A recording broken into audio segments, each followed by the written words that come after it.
Welcome to the It's Time podcast with your host, Professor Dale Feinauer, from the University of Wisconsin-Oshkosh College of Business Graduate Programs.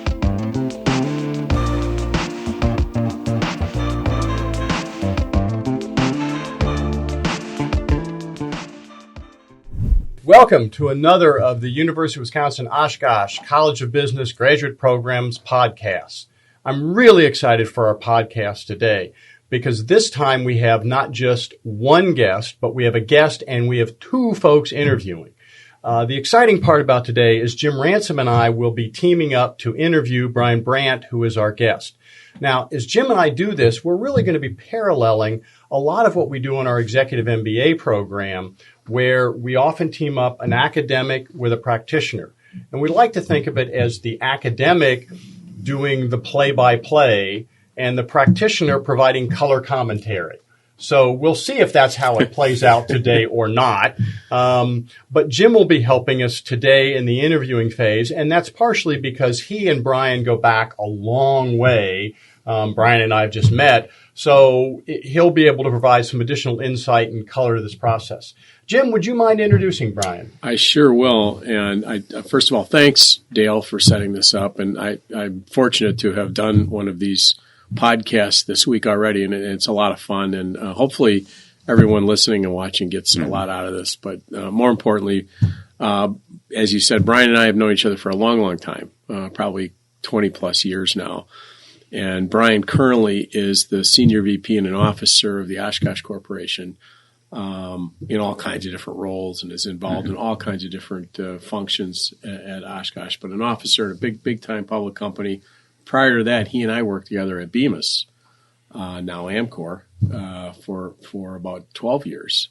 And Bryan was one of the key guys on my team as an officer in that company as well.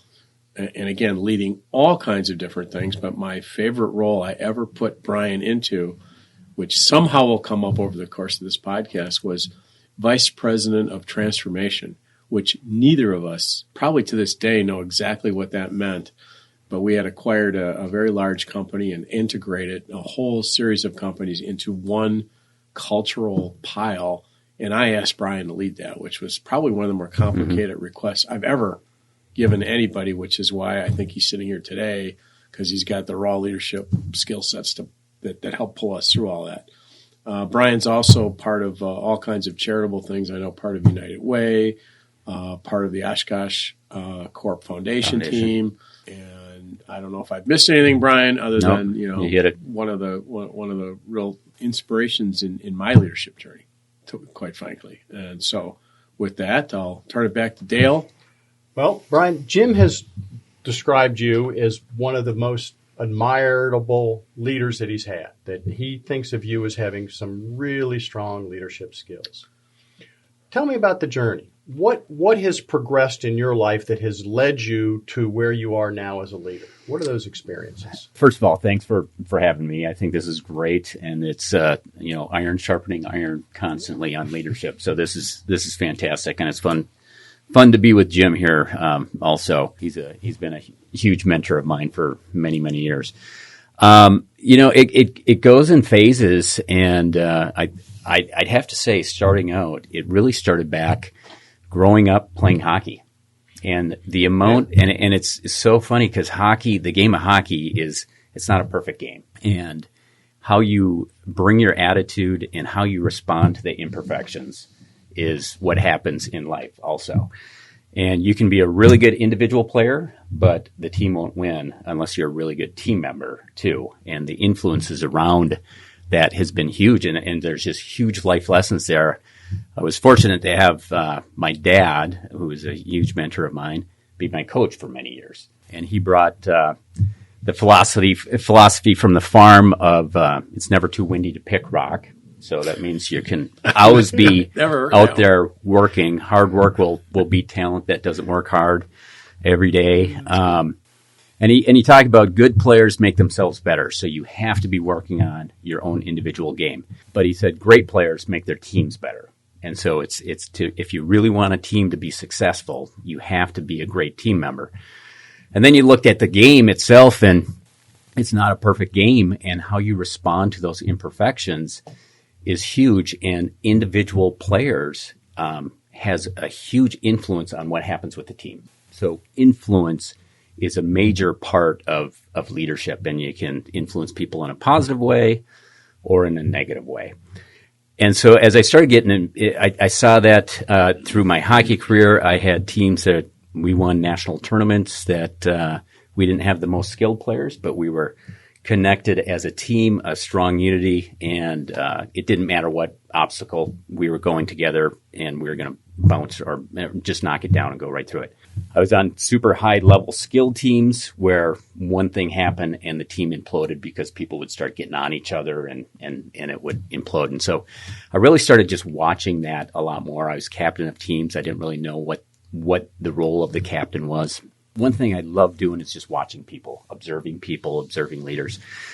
And I had a couple of moments in my business career that just were these milestones of influence, where I saw that it doesn't matter what your title is, how much power someone can have with pure influence. One was a sales trip to the Scott's Company in Columbus, Ohio. Jim, I'm not sure if you're on this one or not. We went to the Columbus Blue Jackets game. It was an inaugural season for the Columbus Blue Jackets NHL team. And it was a brand new arena with like a 5-star restaurant in there. And there was a bar in there. So we took the team to the hockey game. After the game, we were in the bar. And I had to use the restroom. So I'm walking through the restaurant to the restroom. There's a big table with all these business people, pretty intense. And as I'm walking by the table, the guy at the head of the table grabs my arm. And I turn and look at him, and he says, and he points to this gal next to him and says, she ordered a White Russian, and it's horrible. What are you going to do about that? And I looked at him, and I said, well, that's unacceptable. So I said, let's see if we can get this fixed. So I grabbed the drink, and I went up to the bar. It was right behind, and I said, hey, this gal at this table here had ordered a White Russian. It's not good. Can you try again? And he goes, sure. He goes, are you at the table? And I said, no, I'm just a guy heading to the bathroom. And he starts, you as a waiter or something? Well, yeah. I looked around. You do look a little like a waiter. I had a white dress shirt on from the business meeting, dark slacks. Yeah. And I saw the whole wait staff is that. So the bartender starts laughing. And he's like, I'll take care of it. I said, not on my watch. I'm in now. This is me. Yeah, I'm owning it. Yeah. So he fixes a new one. He goes, try this. I said, okay. I might come back like 3 or 4 times if you don't get this.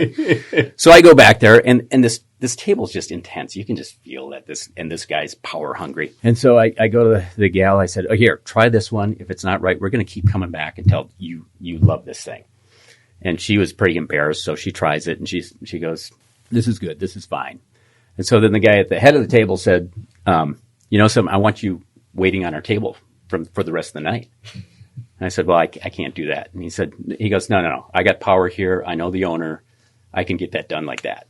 I said, well, I don't work here. He goes, what do you mean you don't work here? I said, I'm here on a business trip. I was in the bar. I'm heading to the restroom. He goes, well, why would you stop? I said, well, it looked like you needed help. He busts out laughing, stops the whole table, and starts telling this. And he's laughing. Everyone's laughing. And he tried to hire me on the spot and stuff. And I wish I would have kept his card as a waiter, as his head waiter. Yeah. But it was this intense table that I turned it. I wasn't trying to, but turned it in a heartbeat. And I had full attention to everyone. And I was just thinking, wow, it's amazing how no title, anything like that, you can influence people really quick in a positive way. Turn the table. The other one was I was on a sales trip coming back, long sales trip, just trying to get home. Got to go through Chicago. Don't know if the flight's going to make it every time you go through Chicago. And I'm sitting in the back of the plane in the aisle, middle seat's open, someone's in the window seat. And in my head, I'm thinking, man, I just hope nobody sits in the middle seat. Same thing right in front of me. A guy's in the aisle, no one's in the middle, someone's on the window. And the guy actually in front of me actually says to the guy in the window and says, man, I hope no one sits in my middle seat. And I was just thinking that. So I'm like, yeah, me too. right when he said that, boom, you hear the step on the plane. You hear the breathing. And I look over, and there's just a large lady sweating who had just running to the plane to make the plane, starting to squeeze down the aisle. And I'm like, oh, man, do not sit next to me. And I'm just going, please don't sit next to me. She stops right in front of me, and I'm just like, oh, I look up, and she talks to the person in front of me who just verbally said a minute ago, I hope my seat's open. And she goes, I'm in the middle seat. And I'm like, it's not mine. This guy who just verbalized it pops up and turns into like this 5-star hotel concierge. He's like, oh, here, looks like you were hustling to the plane here. Here, sit down. I'll get your bag up. Finds a spot for the bag. Bag's right up there. I'll get it down for you before you leave. And she's looking for the extension seat belt. And he's like, I'll go up and get it. He runs up, gets it, hides it, gives it back.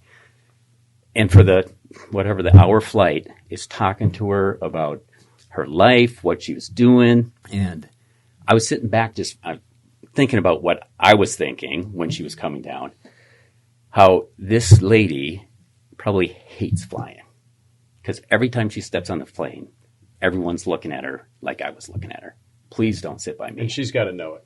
And she's got to know it. Yeah. She probably hates to fly because of that reason.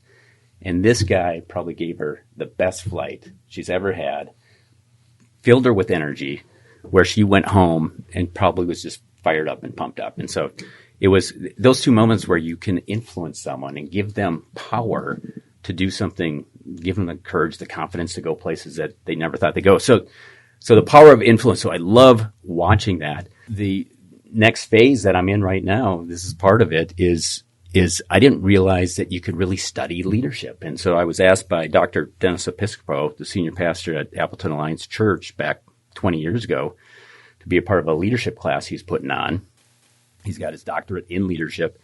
And we started reading books, Maxwell and Lencioni, and started talking about this. And I'm like, oh my God, you can actually build leadership skills up through this. And that's what we're doing here. And it's a lifelong journey. And so since then, when I started working for Jim too, it wasn't about just numbers and how do we talked leadership. And he was the first boss I had where we actually talked leadership. And so I find it fascinating as far as just being able to take people, a group of people from a place that they're really comfortable with to a new place where you have to something better for the group, and how you get them there is fun to do. Let me ask you about that. Since we've had so much time together over 20 years, not so much the last 5, but there's kind of 2 schools of thought, and you know exactly where I'm going with this. And it's some leaders are kind of fear to perform type people. Many leaders in the 70s, 80s, 90s, early, that was command the and control. Absolutely. Fear to perform. Or there's the sort of inspire success. And they're 2 pretty different paths. And they both can work, but one's sustainable and one isn't. What have you seen? I know what path you're on, Brian. Yeah. When you think about those 2 things, why does one work and why does one not, in your view? Yeah, well, it really depends on, because you can get the numbers through either way. Yeah. You can get the numbers. To me, it's what are you? There's a bigger picture, something that, do you want just the numbers at the end of the day, or do you want to make a difference in people's lives? Mm-hmm. And at the end of the day, what are they going to remember? Oh, we made that quarter. Mm-hmm. Remember when we made that quarter? No, they're going to remember. This guy changed my life. He challenged me. Yeah. Took me from a spot where I didn't have the courage to do something to I'm actually doing it now. Or, and we've had tons of those conversations. And so how do you actually make a difference in the lives of people and get the numbers? And you can do it. And I heard someone talking today saying, well, you need the financials first before you can take care of people. Well, can't you take care of people? They'll take care of the customer, which will take care of the shareholders, and then we can give it back to the community. I think you can do that too. So it's to me, it's what the end goal is for you personally. Both can be successful, but if you want to get there with a group of people in a very healthy way that then they are doing the same thing to a group of people and you're actually changing almost society around it? Or are you trying to burn people up just to get numbers?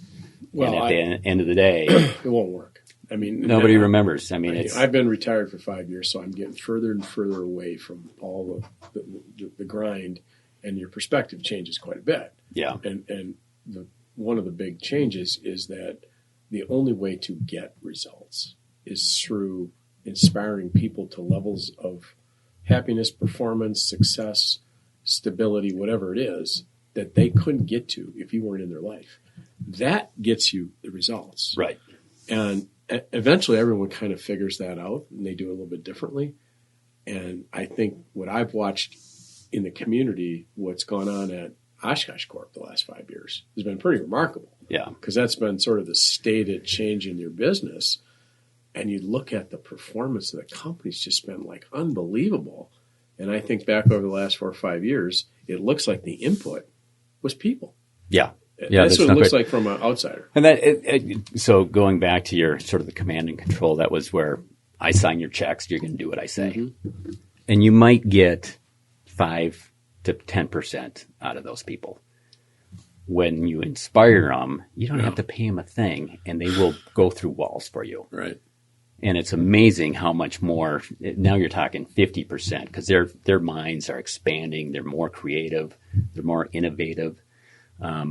It goes back to sports. If you play tight, you don't play as effective. If you play loose and are creative and you have people's backs, and that's the thing. I mean, I know McKinsey did studies on strategic plans and engineering products, M&As, and I think they came up with it's like 70% failure rates. It is.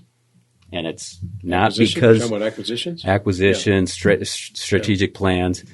And it wasn't because the strategic plan wasn't scripted out perfectly and wordsmithed to death. And it wasn't because the due diligence wasn't done to the 4th decimal point. The plans were fine. And it was because of the people. And the people didn't execute the plan. And why didn't they execute? Probably because the leadership wasn't there to get them. They got stuck at a certain place. And that's the thing. People will get stuck. And it's the leader's job to get them unstuck and motivate them, whether it's understanding, a belief, taking action, being an advocate for others. And but what happens usually is if they're not executing, we got to change people. We got to change them out. They can't do it. Versus what is the root cause? Why are they stuck?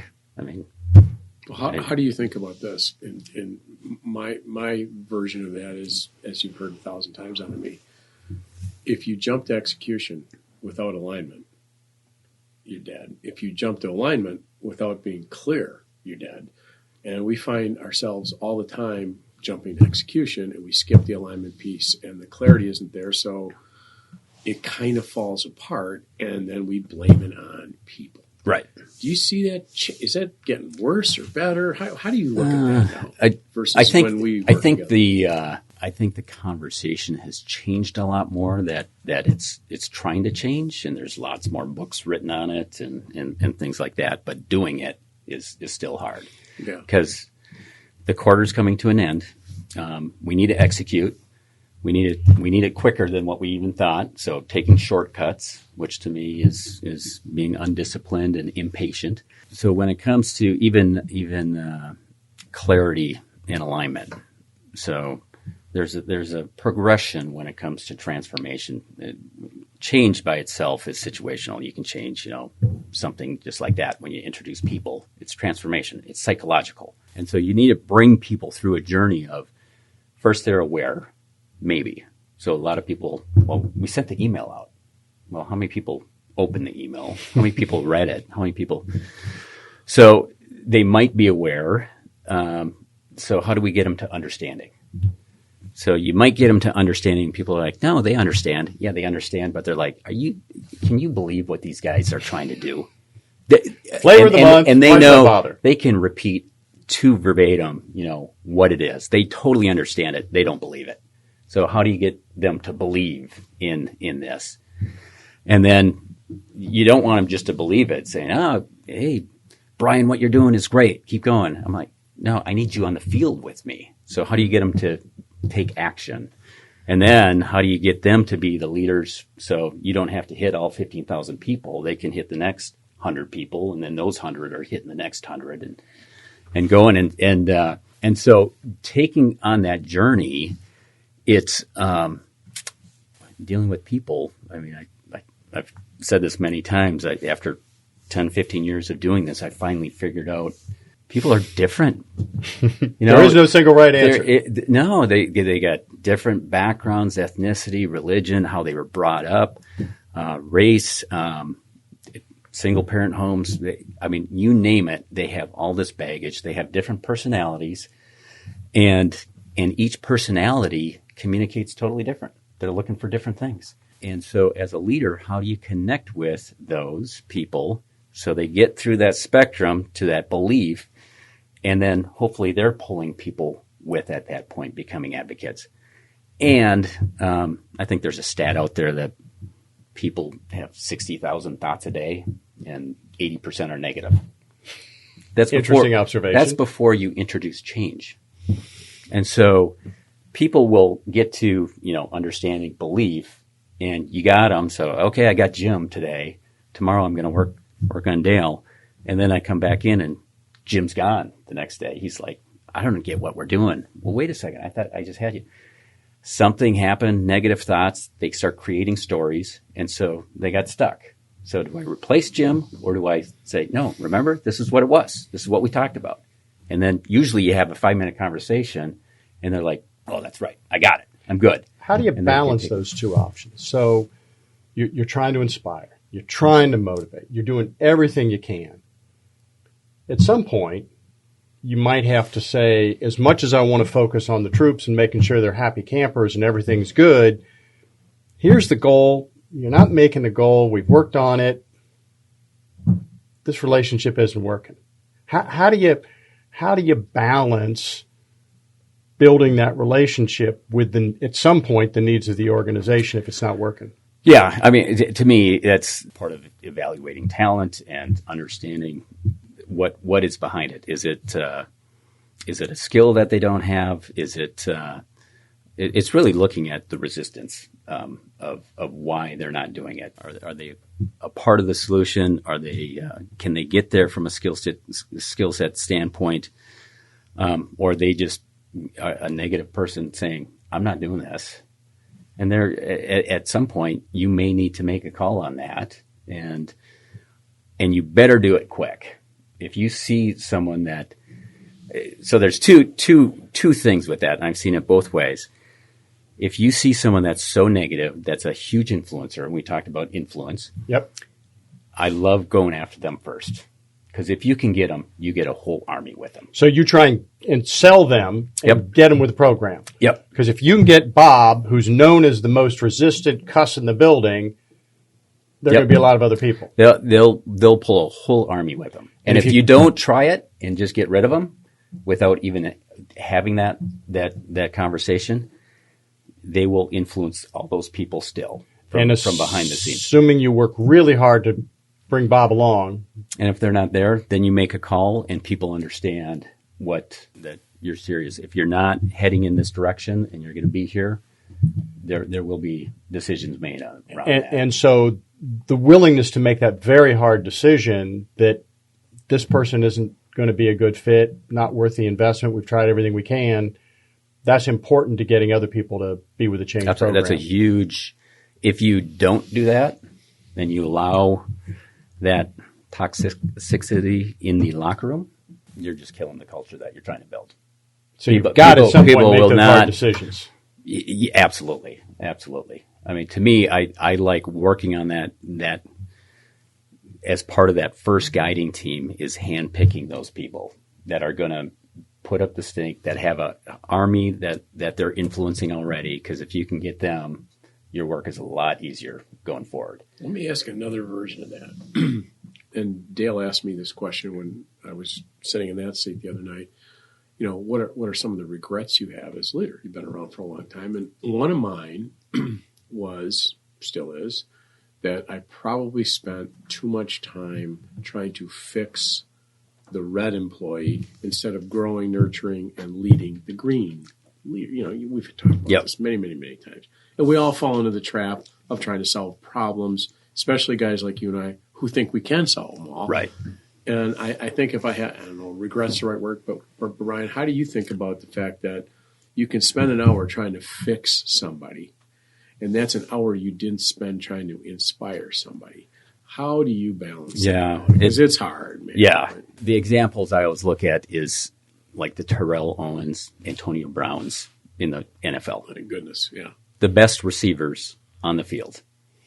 And the most toxic in the locker room, and those teams never won with them. I mean, Terrell Owens, finally, he was the best receiver in the NFL and could not find a team. For a lot of years. Yeah. And it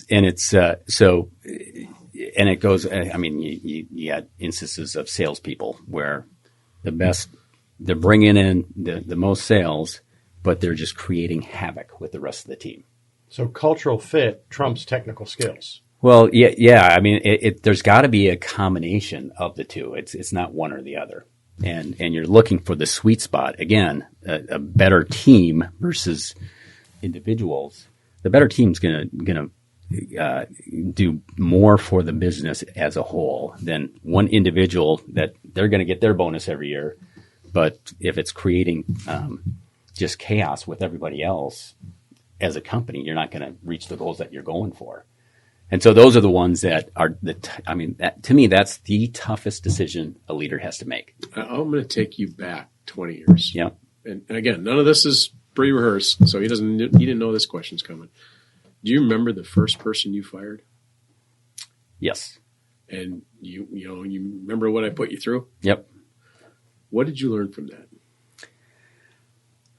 'Cause that was rough. That was rough. Well, yeah. I mean, you were 30 years old at the time. Yeah.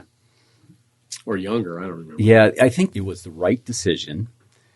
The biggest thing that I learned was the importance of giving feedback throughout. It's not an event at the end, and that's part of the culture that leaders need to establish in the behaviors. It's not, no, you're doing fine. You're doing fine. You're doing fine. And then when crunch time happens and financials are we got to maybe do some cuts, first person cut, and they're like, why am I getting cut? Well, you haven't been doing this. Why didn't you ever tell me? And now they're 45, close to 50, and they've been just barely poking along, and no one gave them any feedback until the day that they get released. And so that was the biggest thing was you have to be candid and crystal clear because that gives them the opportunity to improve. Right. You owe it to them. Yeah. Give them, and then if they decide, then it's how are you going to respond? A life lesson again. You got the feedback. How are you going to respond? And if, piss and moan and say, you guys don't know what you're talking about, well, that's a decision a manager can make, a leader can make. Or if they're like, oh, that's what the expectation is. I got it. I'm going to work my butt off to get there. So I think that's the biggest thing I learned.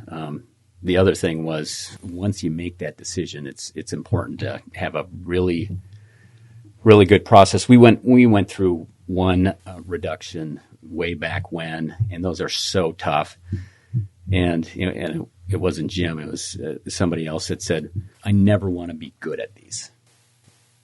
And I corrected him, saying, "No, I never want to do these. But if we do these, we should be really good at them." Mm-hmm. Because we want people to hold their head up high when they're walking out and to turn to the leader and say, if there's another opening in the future, can I come back type of thing. Because those reductions where you have to do a bigger group, those are tough to do, but gosh, you should do them really well, very respectful, and making sure that the clarity is there with the leader as far as why the decision was made. Leader needs to pull out and let HR do its work.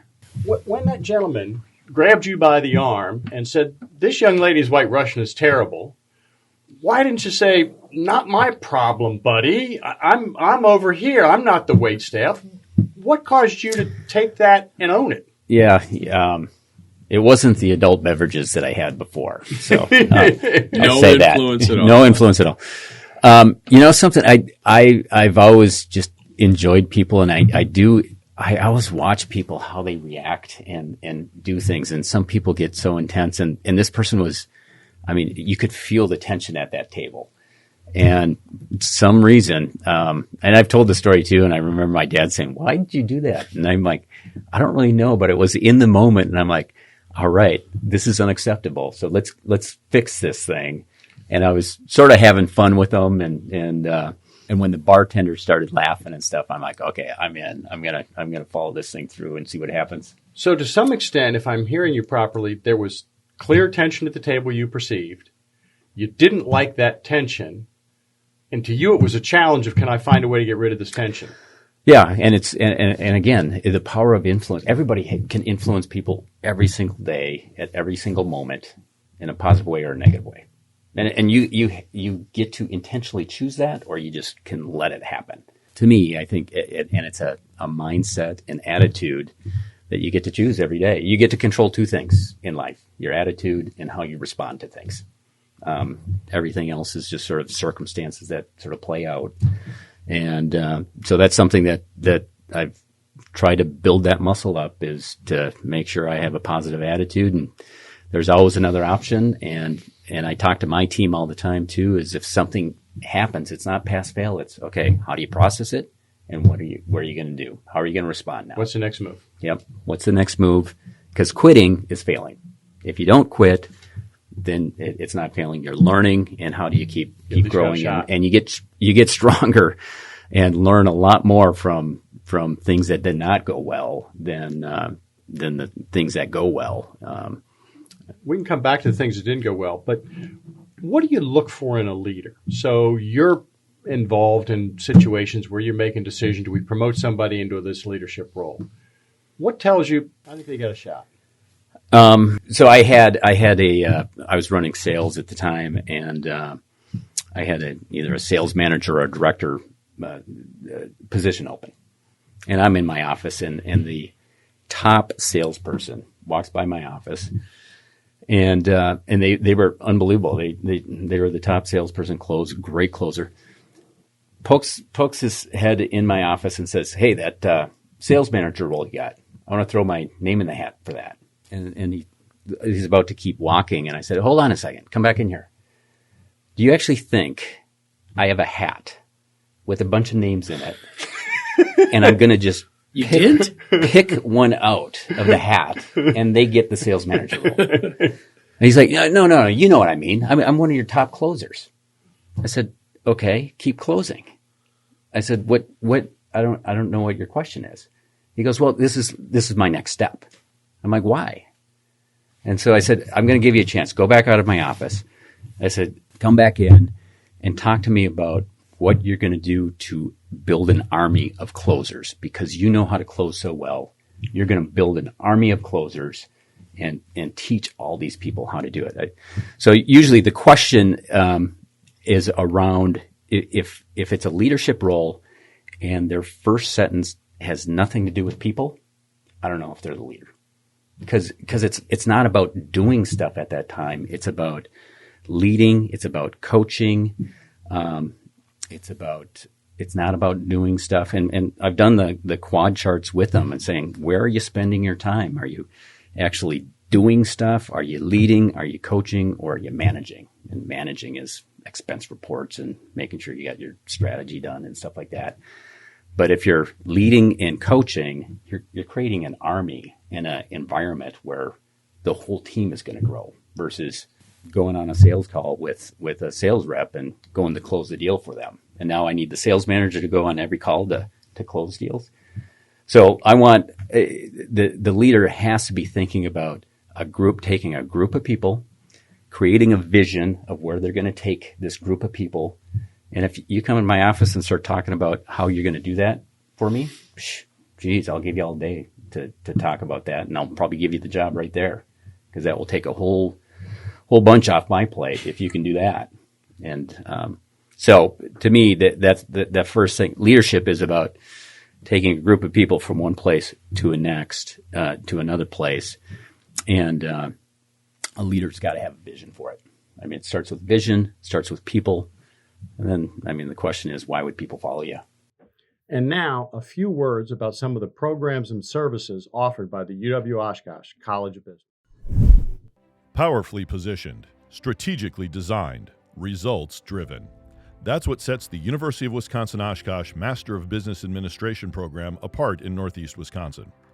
Our MBA professional program offers flexible course options to meet the needs of working professionals seeking career advancement. Take the courses 100% online, in person during the evenings in Appleton or Oshkosh, or a combination of both, and earn your MBA in as little as 2 years. No GRE or GMAT required. It's time to achieve more with a graduate degree from UW-Oshkosh. Visit uwo.sh/MBA to learn more. That's uwo.sh/MBA. Visit today. So I'm working for you, and I'm really good. I'm your great closer. And you identify that I wouldn't make a great sales manager because I'm not good at leading people. It's not what I do. This is all about me. How do you keep that person motivated? I really wanted to be the sales manager. It was the next step in the hierarchy, and up seems to be a good thing. How do you motivate? How do you keep on board that person? Yeah, I would start just by talking about, okay, if you think that's the next, why do you want that? And it really goes back to the why. What are you looking for in your career and your journey? So if it's a title, you can probably stay in an independent role and have a different title. We can work on that. We'll call you what you want.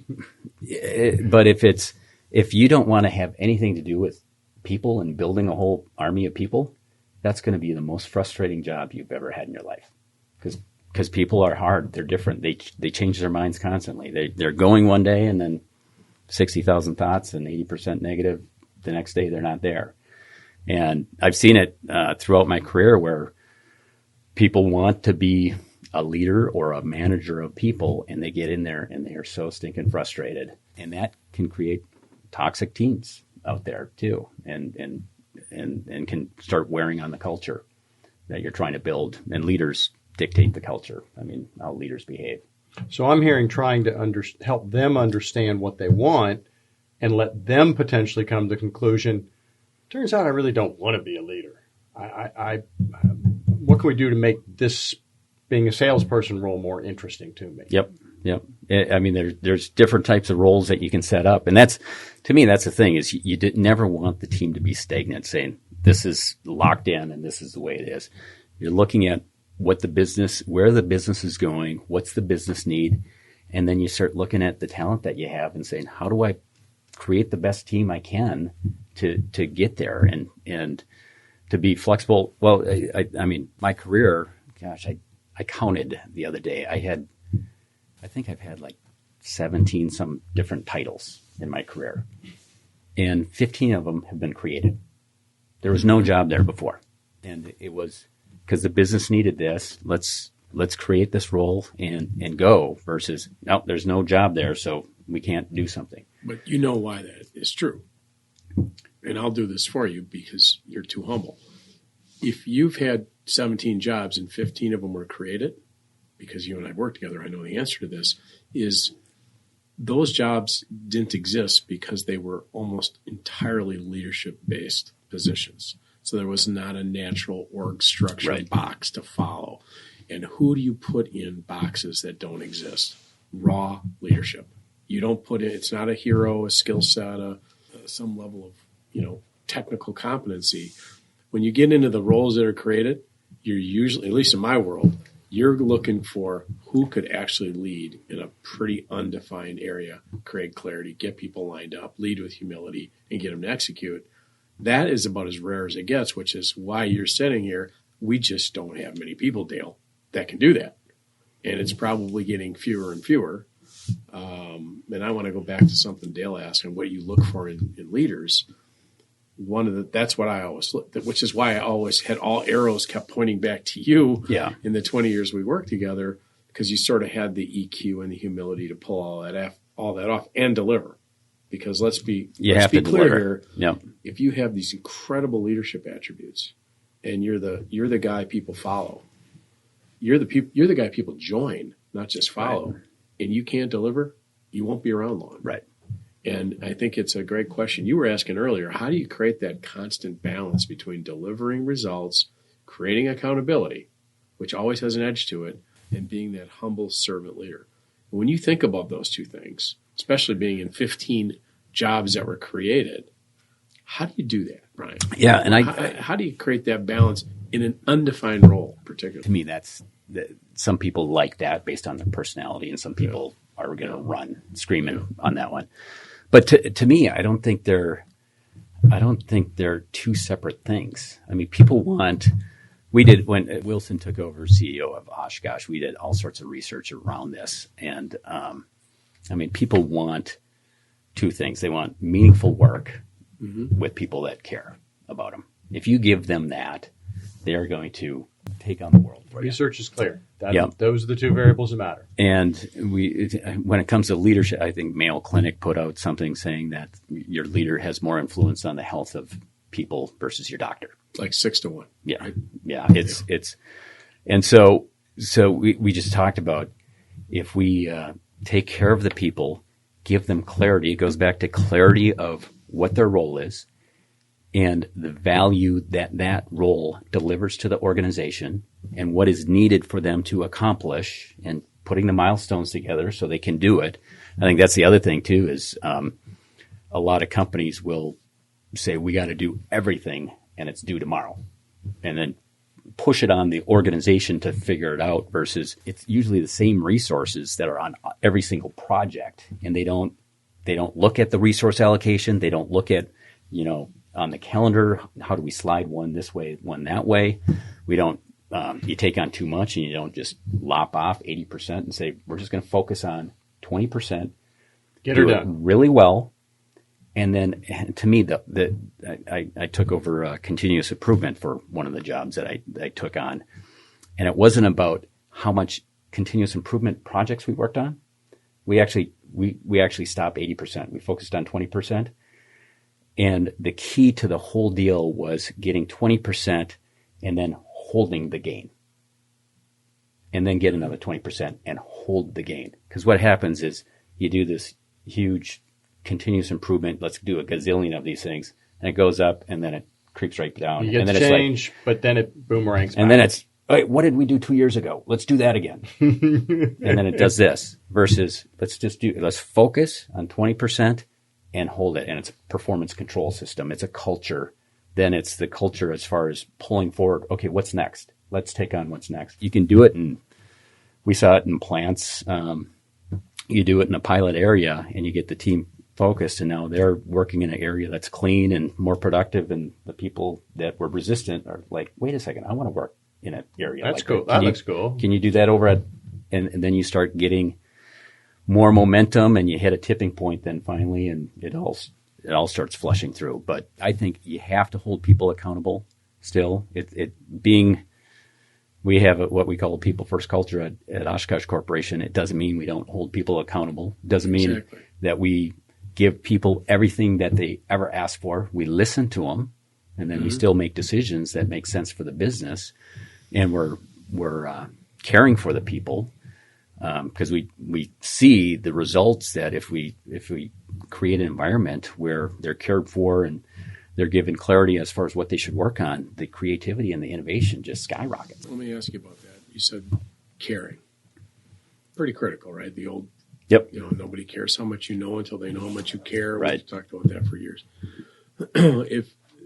If you look at the current research, some of what you shared with me when you were guest speaking is that somewhere between 60 and 70%, it's probably higher now in the middle of COVID and post-COVID, 60 to 70% of all employees go home unfulfilled. Right. Basically unhappy. So call it 2/3 of the U.S. workforce goes home every night or comes home every morning unhappy, unfulfilled.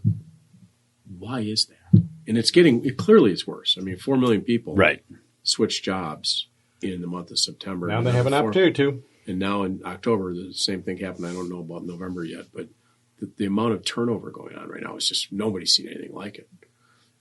And that's before that's subsequent to these numbers. Why do you think that's happening? Yeah, I mean, there's a saying that I use, and somebody else came up with it, but there's a whole bunch of people that take credit for it. All organizations are perfectly designed to get the results they get. Yeah.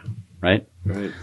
And so you can get good results and you can get bad results, but you're designed to get those results. So if you have a whole bunch of people that are leaving unhappy, you're designed for that.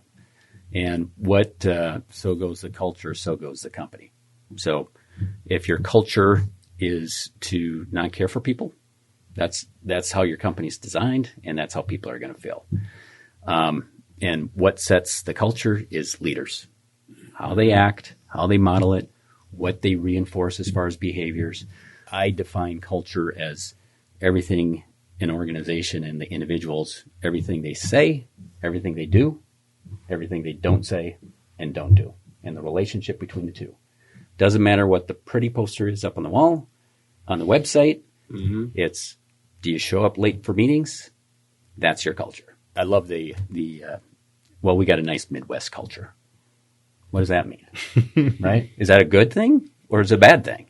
People always refer to it as a good thing, but so if you're sitting around a table and someone's going off talking about, hey, I'm going to go in this direction, and everyone around the table is going, oh my gosh, that's a disaster. You're landing the 747 in the woods, but I don't want to say anything because I don't want to upset you. You want to be nice. Yeah. So I'm not going to say anything versus, wait a second, let's get that 747 on the runway. So let's redirect you over here. So if you have a culture that doesn't have the give feedback that way, or that's your culture. And Midwest culture can be great in some instances, and some it can't. But the leader dictates so that the leader can talk about, these are our values and stuff. But if they behave differently, oh my gosh, that's worse than even not having the values to start with. If the say-do is opposite there, you've just lost every bit of trust in the organization. How does the leader do that? You want your followers, I'm hearing, to say, look, Bryan, I think you're ready to land that 747 in the woods. How do you get followers to be willing to look you dead in the eye and say, sir, I think you're wrong? To me, there's a couple of hot buttons, and one is feedback. So okay, people will say feedback is positive or negative. Feedback is positive. Feedback's a positive thing, and it's either redirecting or reinforcing. So landing the 747 in the woods, hey, let's redirect that on the runway. That's a positive thing. It's not a negative thing, but people use it as negative. All right. And so the last thing I want, I've talked to people, I can give negative feedback. I'm like, oh my gosh, I'm sure you can. Because that's like berating someone. I don't want you to give negative feedback. I want you to redirect the person that's doing something into a positive way where they feel still good and they're going to take it and go, versus killing someone for it. Goes back to the hockey analogy of, hey, you screwed up. I can't believe it. That's negative feedback. Now you just crushed that person, and how many more people are getting crushed through that? And feedback is a muscle that needs to be built constantly forever. Every single leader, every single person.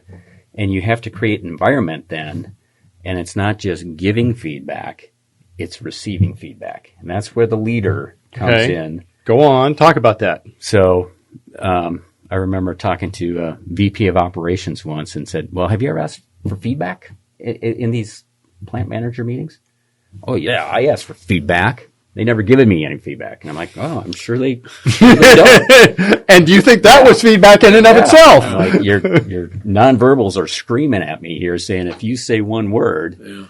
Was at a leadership conference once where a leader asked for questions. Top 50 leaders, I think, in the company. And someone asked a question, and the leader killed him for the stupid question that he asked. How many more questions did he get? It was crickets the rest of the day. That's not a bet. That's an investment.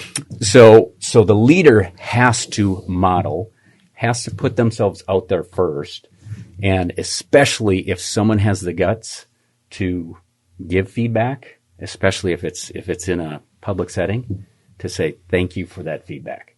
Thanks for doing that. Let me hear that. And then it's if you're receiving feedback, it doesn't mean you have to do anything, but you should listen to it. You shouldn't be defensive. You shouldn't justify anything. It's just listen and thank for the feedback. And you start building muscles. I remember the email that came out, and it's typical HR comes out because this is HR's responsible for this versus leaders. And it was sign up for giving and receiving feedback training. And I remember talking to the HR person. I said, I bet you if I put a stopwatch as far as when people actually saw the email and hit the delete button was probably under 2 seconds.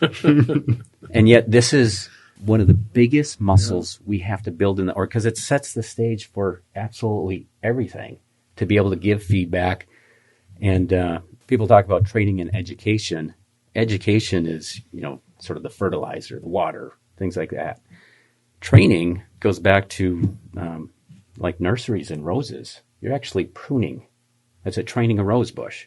You're actually unlearning certain things. Okay. And that's feedback. That's redirecting behavior, saying this behavior is not good. We need it over here. So you're actually, and unlearning things is extremely difficult. So you have to have an environment where people are willing to give feedback, but also receive it. And it's not an overnight thing.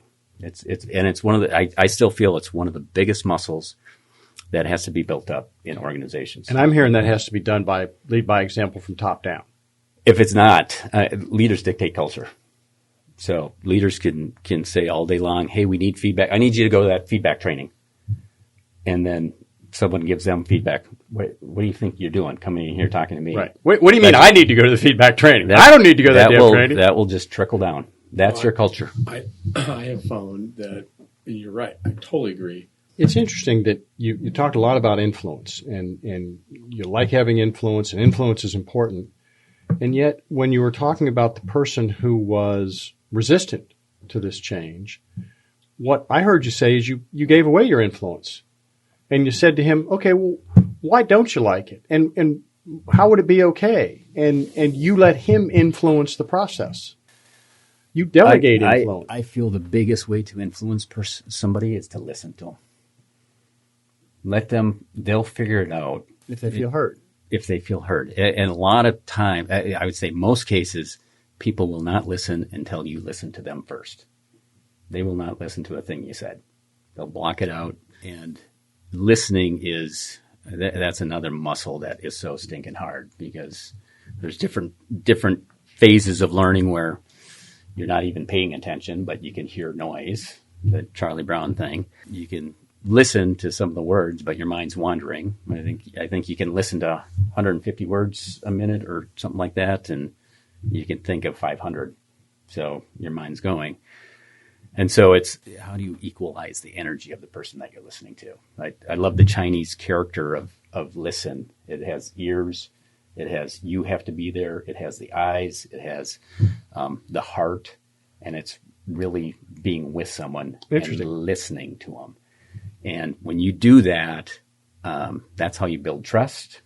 That's how you build influence. Now you got them. I mean, Wilson Jones was one of the most phenomenal listeners. He would always ask about the person first before he would even say anything to him the other way. And he had everybody. I mean, everybody would do anything for him in regards to that. But he was so in tune with the individual person and caring for them. And he genuinely cared. And he cared. I mean, if you're just doing it just to you read it in the book. If you're not, that's again worst case scenario. If you just try to do it to manipulate people, it's not going to work. And now a few words about some of the programs and services offered by the UW-Oshkosh College of Business. The Cybersecurity Center of Excellence at the University of Wisconsin-Oshkosh is focused on solving tomorrow's problems today. Corporations and other businesses in Northeast Wisconsin can utilize the center for threat analysis, incident response assistance, cybersecurity awareness and training programs, and professional development for technical and other staff. Learn more about the University of Wisconsin-Oshkosh Cybersecurity Center of Excellence at uwo.sh/cybersecurity. That's uwo.sh/cybersecurity. You have a lot of responsibilities. There's a lot on your plate. And you could, from this nebulous job that Jim gave you years ago to et cetera, you could spend forever working. And you could spend forever doing volunteer work in the community. And you could spend forever with family. How do you take care of you? What do you do to make sure that you're okay and that you've invested in you? One of the biggest things is my morning routine. So I try to be really disciplined to get up, and I have a strong faith. So I do a devotional every morning, which sets my mind and my attitude right for the day. And exercise is huge for me too. You got to stay strong, body, mind, and spirit. And then I have a core group of people that I talk to on a regular basis, accountability group, friends and stuff, just to bounce ideas off and making sure that I'm in a good spot mentally, physically, emotionally, spiritually, and stuff. And so to me, it's never really been about the dollars and stuff like that. Those need to come. I'm all about results. I like to win. But to me, it's about building. I do a lot of coaching of hockey too. And to me, I never looked at building a state championship hockey team. I wanted to build strong leaders, future leaders through the sport of hockey.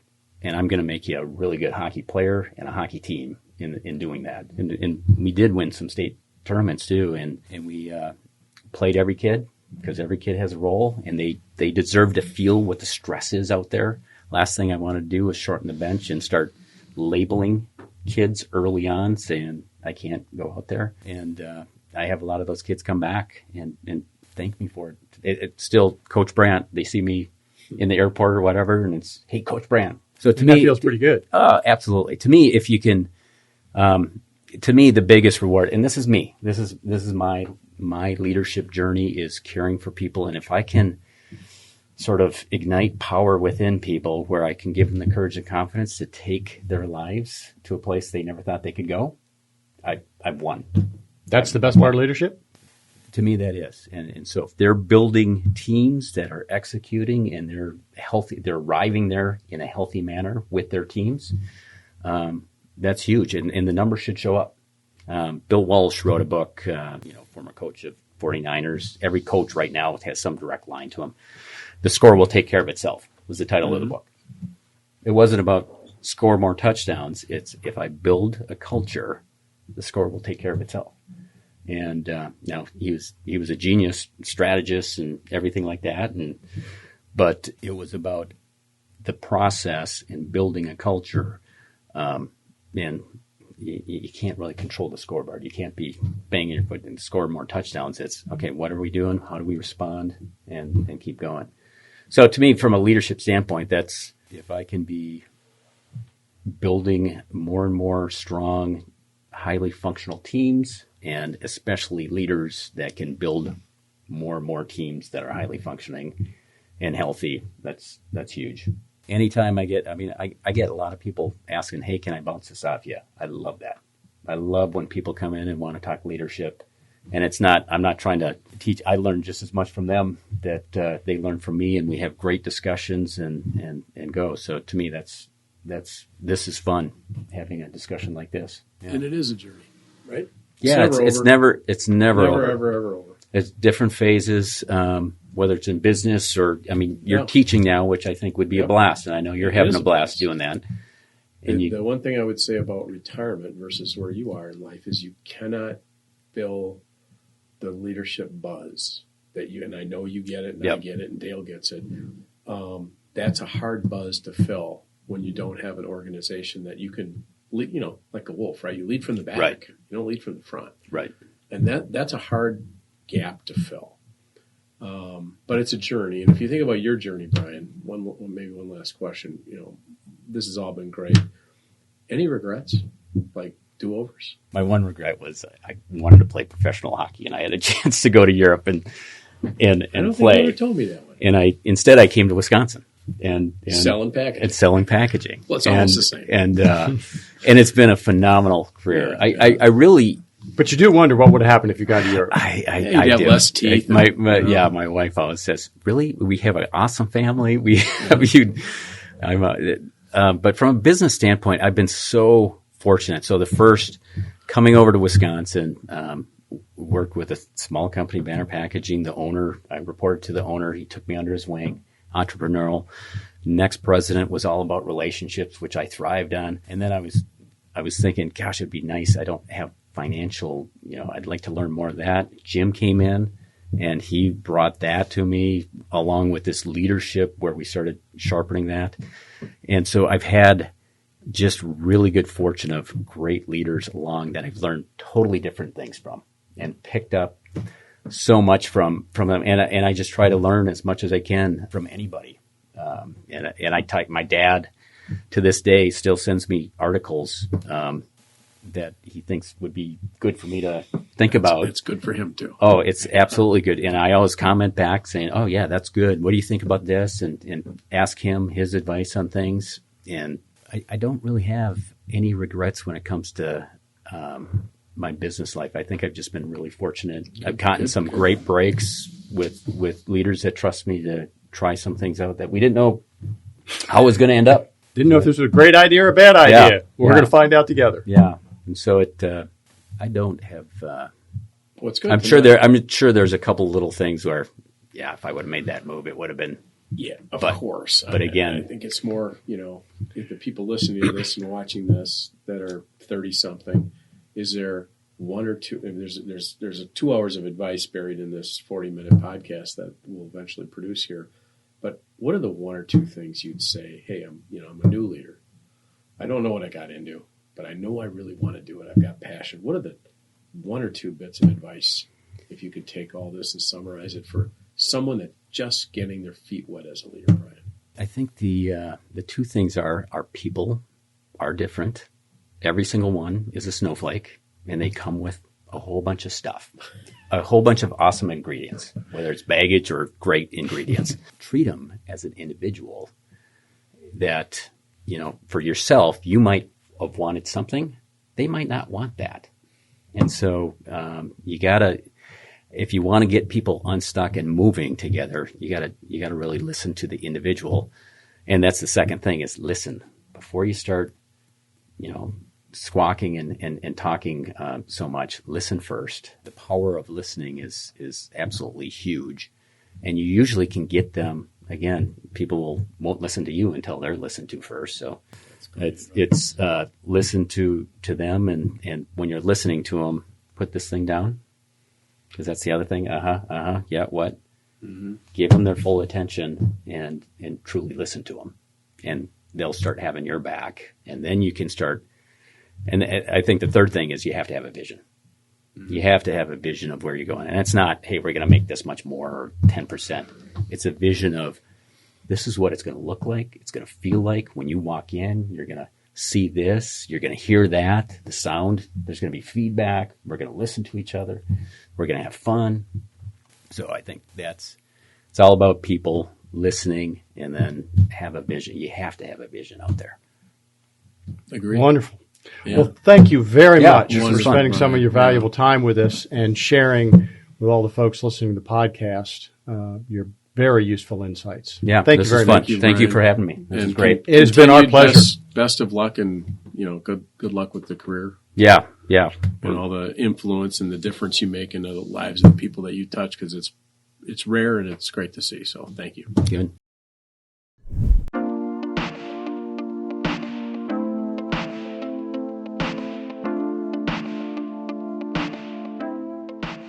It's Time is a production of the University of Wisconsin-Oshkosh College of Business graduate programs in association with Venture Project Studios.